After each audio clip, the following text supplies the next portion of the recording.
Ndabaramukije mu izina ry'umwami wacu Yesu Kristo. Amen. Rero umenga uno munsi n'ubwa mbere mponyeje ikirenge ngaha, ariko si kuvuga yuko ndi mushasha muri kino kigo. Novuga yuko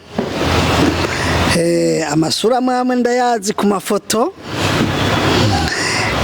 eka mbere hariho byinshi maze kumenya. Banyita Japhet Legentil Ndayishimiye, nkaba mba mu gihugu cya Norvège, nkaba mbana n'uyu mushinga ntahe no mu tambukanyi wiwe n'abana.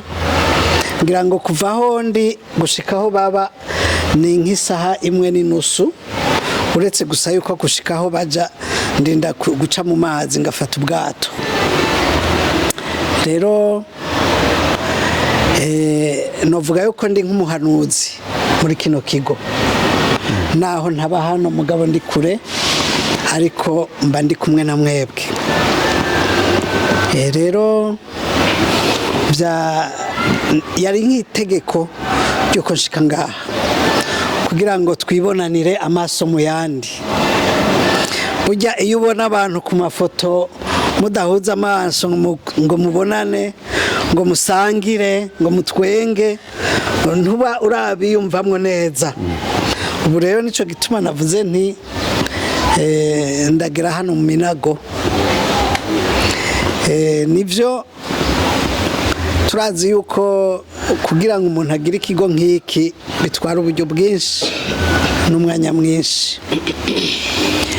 Rero mwebwe bibondo muri hano, nagomba ndabakengurukire cyane ingene mwanyakiriye.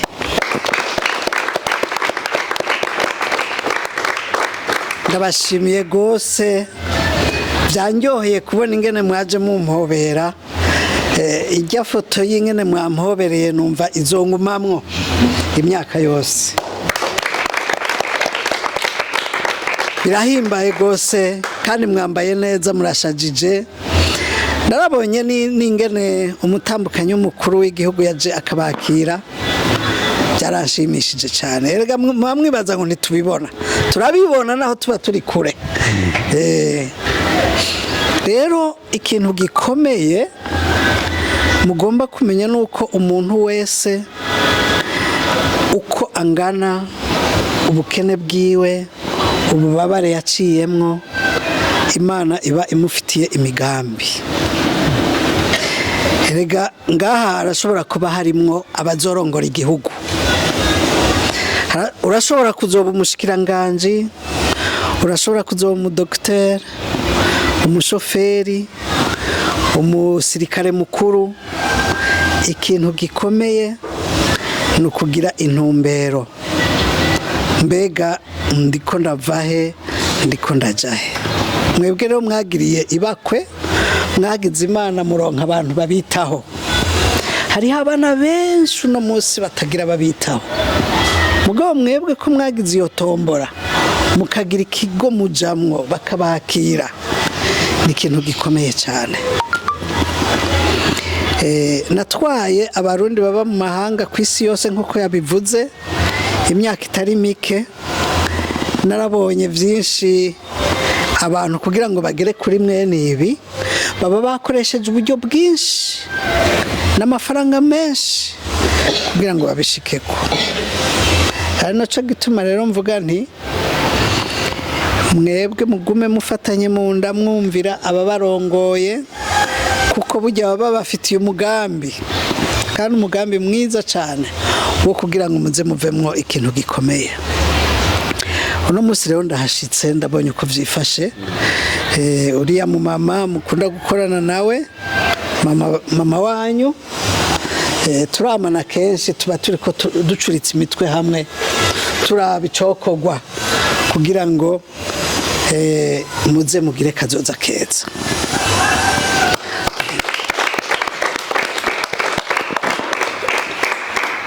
Ari naco gituma rero nageze ngaha kubaramutsa, kandi numvise ndabakunze pe. Icyo ndabemereye nuko nanje nzoduza ijwi mu bandi kugira ngo abantu benshi babafate mu mugongo. Aho mudashoboye gushika tugerageze gufashanya kugira ngo dushobore kugera ku kintu ciza.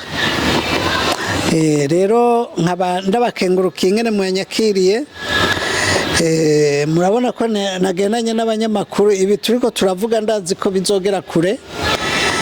Ndibuka yuko twari twavuganye na mama batoto yuko twosaba umukuru w'igihugu akabakira. Niba bitaraba na jewe nzobivuga kugira ngo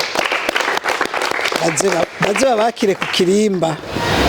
Eka mbere nosaba ko muzoririmba karirimbo karimwo amajambo meza yo kugira ngo ntare aze abakire, kuko yarabagendeye arabazi, yarabahaye n'ibikoresho bimwe bimwe. Karahara ko karirimbo karahari baragacisha ko ako ndakeneye kukumva, kuko n'uyu agashiremwo mu cuma bakumvirize kugira ngo umunsi muzogenda kwa ntare aze abakire mwashajije mumeze neza.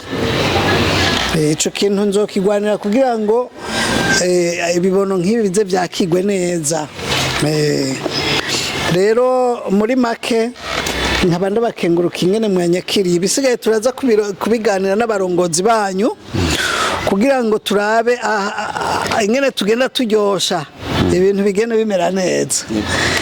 Ahasigaye rero ni mwikomera amashi muhagaze neza mwashoboye.